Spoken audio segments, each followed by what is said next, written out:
Assalamualaikum warahmatullahi wabarakatuh. Perkenalkan, nama saya Andi Husain Febrian. Saya dari Prodi Manajemen Bisnis. Baik, di sini kami akan menjelaskan fungsi perencanaan dan pengambilan keputusan. Perencanaan dan pengambilan keputusan itu harus memiliki hubungan yang sangat erat dalam manajemen, karena keduanya adalah proses yang saling melengkapi untuk mencapai tujuan organisasi. Nah, berikut adalah penjelasan lebih rinci tentang hubungan tersebut. Nah, yang pertama yaitu pengambilan keputusan sebagai dasar dalam perencanaan. Perencanaan yaitu dimulai dengan proses pengambilan keputusan, di mana manajer harus menentukan tujuan yang ingin dicapai dan memilih cara terbaik untuk mencapainya. Setiap langkah dalam perencanaan itu membutuhkan keputusan, mulai dari pemilihan tujuan, penentuan strategi, dan tindakan. Yang kedua yaitu perencanaan menyediakan struktur untuk pengambilan keputusan. Dalam perencanaan, manajer itu harus menetapkan langkah-langkah yang sistematis.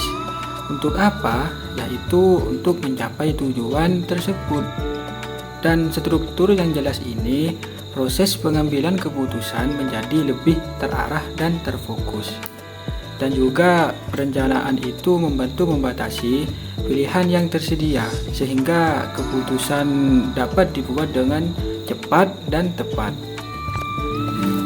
Yang ketiga yaitu pengambilan keputusan untuk memilih alternatif terbaik dalam perencanaan.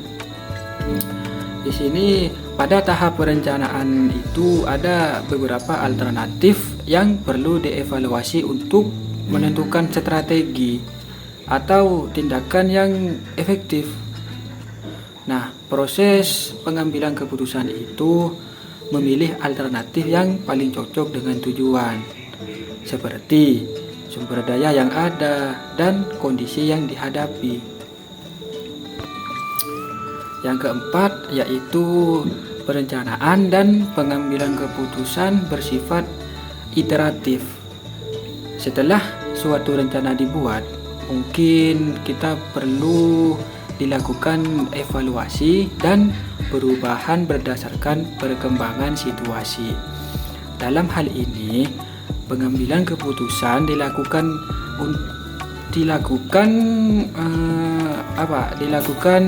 kembali. Untuk apa? Yaitu untuk menyesuaikan rencana atau bahkan membuat rencana baru. Jika kondisi itu berubah, jadi perencanaan yang pengembalian keputusan itu adalah proses yang saling melengkapi dan terus berlangsung. Yang kelima yaitu pengambilan keputusan sebagai bagian dari implementasi perencanaan. Nah, ketika perencanaan itu dimulai, keputusan-keputusan tambahan itu perlu dibuat. Untuk apa? Ya, untuk misal seperti keputusan tentang alokasi sumber daya, penugasan tugas, dan tindakan korektif jika ada tambahan.